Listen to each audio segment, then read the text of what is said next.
বলে নাস্তা বেলার সময় আল্লাহ পাক ওই কসমও খায়া বলেন, ওই কসম খায়া সূরা দুহাও নাযিল করেছেন আল্লাহ পাক। ওয়াদ-দুহা থেকে আজহা বলে সকালের নামাজ, সকাল নামাজ শেষ করে তারপরে কুরবানি করো।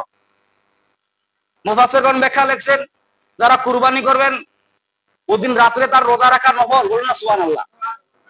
ওদিন রোজা রেখে কুরবানি ঈদের গোস্ত খায়া যখন ওটা আল্লাহ পাক তৃপ্তিয়া করে তখন আল্লাহ তাআলা আমল নামায় খুশি হয়ে ডবল ডবল সওয়াব লেখেন, বলুন না সুবহান।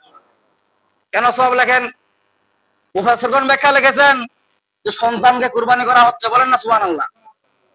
কুরবানি গরু জবাই করা হচ্ছে না, এটা সন্তানকে জবাই করা হচ্ছে। তাহলে ওই কুরবানি গরুটা কেমন হওয়া দরকার? বলা হয়েছে যে গরুটা আপনি লালন পালন করে হৃষ্টপুষ্ট করেন সেই গরুটা আপনি কুরবানি করেন, সেই কুরবানিটা আর বেশি পছন্দনীয় আল্লাহর কাছে। তো অন্তর থেকে আপনার গরুটার প্রতি মহব্বত চলে গেছে, আর সেই মহব্বতটা আল্লাহর জন্য ব্যয় করতেছেন। এই জন্য ইব্রাহিম আলাইহিস সালাম খলিল হয়ে গেছেন, ঠিক কিনা বলেন? আল্লাহ তাআলার কাছে খলিল হয়ে গেছেন। কেন খলিল হয়ে গেছেন? এই কারণে খলিল হয়ে গেছেন যে আল্লাহ তাআলা পছন্দনীয় হিসাবে গরুটা কুরবানি করেছেন, ঠিক কিনা বলেন?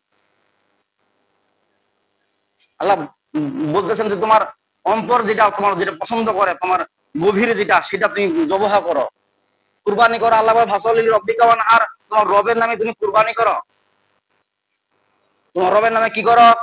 কুরবানি করো। আর আমরা তো রবের নামে কুরবানি করি না, বিশাল বড় একটা সিরিয়াল ধরে দেই, 7 জনকার নাম, ওর মার নাম, ওর বাপের নাম, আমার 14-25 যতগুলা নাম আছে, আরো দেওয়া যাবে নাকি? যে আরো যায় থাকতে বলে কিছু ফতোয়া যদি দেওয়া গেলে তাহলে মানে আরো ঢুকাই দিয়ে দিলে সিরিয়াল 14 জনকার নাম হয়ে যাচ্ছে। ওই বাপের নাম ছেলের নাম করতে করতে 14 জনকার নাম। আর ওই ইমাম সাহেব ওই নাম বলতে বলতে এতে মনে হচ্ছে গরু ফেলে দিয়া, গরু তো শাস্তি পাচ্ছেই, ঠিক না? একটা গরুকে যখন বাঁধে ফেলে দেওয়া হয় আর কি আরাম পায় নাকি? আপনার ছেলেটা যদি ভাবে কুরবানি দেওয়া হয়তো কেমন লাগতো আপনার? এখন আপনি বলতে পারেন যে হুজুর তাহলে নামগুলা বাদ। আল্লাহ পাক ওই কথাই তো বলছেন, ওয়া মা উহিল্লা বিহি লিগাইরিল্লাহ ফামান ইযতুররা গায়রা বাগিন ওয়ালা আদিন ফালা ইসমা আলাই ইন্নাল্লাহা গফুরুর রহিম। আল্লাহ বলে ওয়া মা উহিল্লা বিহি লিগাইরিল্লাহ, যে প্রাণীটা আল্লাহর নাম ব্যতীত কুরবানি করা হয়, আল্লাহর নাম ব্যতীত কুরবানি করা হয় সেটা হারাম, বলে না নাউজুবিল্লাহ। যে প্রাণীটা আল্লাহর নাম বাদ দিয়া, তার মানে কি ওই আল্লাহর নামে তো কোনো কুরবানি করে না, খালি ওই কথা ইগার নাম ঢুকাই দেন। আকিকার কথা যে হুজুর নাম লাগিবে কয়টা, বলে না নাউজুবিল্লাহ। আল্লাহ বলে যে না ওটা লাগবে না। ওমা উহিল্লা বিহি লিগাইরিল্লাহ, যে প্রাণীটা আল্লাহ ব্যতীত কুরবানি হয় সেটা সাথে সাথে হারাম হয়ে যায়। এবার আপনি বলতে পারেন যে একটা বেদিন লোক যদি কুরবানি করে, আল্লাহর নাম নিয়ে যদি কুরবানি করে, তাহলে সেটা কি হালাল হবে নাকি? হালাল হবে না। সেখানে সে তো আল্লাহর নাম নিয়ে কুরবানি করে। মুফাসসিরগণ ব্যাখ্যা লিখেছেন যে একটা মুমিন ব্যক্তি কোন প্রাণী যদি আল্লাহর নাম না নিয়েও যদি কুরবানি করে, তার বড় কুরবানি সই হয়ে যায়, বলেন না সুবহানাল্লাহ। কারণ সারা জীবন তো সে মুসলমানে তার বিসমিল্লাহ অন্তরের মধ্যে আকীদা থাকে, বিসমিল্লাহ যে আল্লাহর নামেই তো কুরবানি করব, কিন্তু হিন্দুর ভিতরে আকীদা থাকে না, ওরা মুখ দিয়ে খালি যা বলে। এজন্য অন্তরের খবরটা আল্লাহ রাখেন, বলেন না সুবহানাল্লাহ। অন্তরের খবর নিয়ে আল্লাহ কুরবানিটাকে গ্রহণযোগ্য করেন। এজন্য অন্তরের মধ্যে কোনো ভেজাল রাখা, অন্তরের মধ্যে যদি রাখেন যে প্রাণীটা হুস্ত বিস্ত হবে, গোস্ত ভালো হবে, ও জামা বেটি ভালো করে খাওয়া পারিবে, তাহলে কুরবানি হবে নাকি? আল্লাহ বলেন দৈন্তান নয় কারণ না, কুরবানি আপনার কবুলই হবে না, খালি ওই গোস্ত খাওয়াই হবে। আর যখন নাকি আপনার নিয়ত সই হবে যে আল্লাহর জন্য কুরবানি, বলেন না সুবহানাল্লাহ, সেই কুরবানিটা সই হয়ে যাবে। সই হওয়ার কারণে স্যার গোস্ত আপনি খাইতে পারবেন, আপত্তি বৃদ্ধি করে খাইতে পারবেন। এই জন্য নিয়ত সই করেন, নিয়ত সই করতে হবে। কুরবানির প্রথম শর্ত হলো নিয়ত সই করতে হবে। আর গরুর মধ্যে কোনো খুদ রাখা, যে প্রাণীটা জব করবে না প্রাণীর মধ্যে কোনো খুদ রাখা যাবে নাকি? শিং ভাঙ্গা, দাঁত মরা চড়া, পায়ের মনে খুদ নাই, ফের আবার লেসও নাই অপেক্ষান, এই কুরবানি হবে নাকি? 3 জন 5 জন 7 জন, আপনি যদি বলেন যে 3 জন 3 জনে দেন, 5 জন 5 জনে দেন, 7 জন যদি হয় 7 জন দেন, কিন্তু অধিক আরো দেওয়া যাবে নাকি?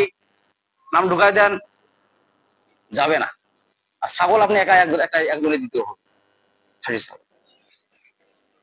এখন ব্যাখ্যাকারী হলো যে গরুটা কেমন পর্যায়ে হইতে হবে আর ছাগলটা কেমন পর্যায়ে হইতে হবে। কিছু মতো যে কিছু কাঁসাই আছে না, কিছু মতো করাপ করে নিয়ে আসে, আনে ছাগলটা চলতেই পারে না, মরা ছাগল, মানে মানে কেমন যে ছাগল নিয়ে আসলো ওইটা আবার কিছু মতো জব করে দিয়ে আনে। মানে ওই ছাগল বলতেছে যে তুই মুখ জব করেই খেলা, বলছে কেন? বলছে মোর শরীরেই তো চলে না, মুখ জবাই করে ফেলা তুই খাইবার, আমার শরীরেই চলে না, এরকম ছাগল দেয়। এমন ছাগল আবার লাইন ধরে, সিরিয়াল ধরে গোস্ত নেওয়ার জন্য। যেটা হারাম বস্তু ওইটারও সিরিয়াল ধরে, আর যেটা হালাল প্রাণী, যেটা সুস্থ মতো ভালো তরু তাজা, ওটা একটু দাম বেশি, ওই জন্য সিরিয়ালও ধরে না, টাকা কম, ওই জন্য এগুলা নর্মাল গোস্ত। 1400 টাকা নিয়ে দূরে 2 কেজি গোস্ত তো গরু গোস্ত 2 কেজি, এই বেটা 1500 টাকা 2 কেজি বা 750 টাকা করে কেজি, আর তুই 1400 টাকা নিয়ে আসছিস, তাহলে তোর গোস্তই খাম নাই, বলছে না খা তুই আলু ভর্তা দিয়ে ভাত খা। বলেন না নাউজুবিল্লাহ।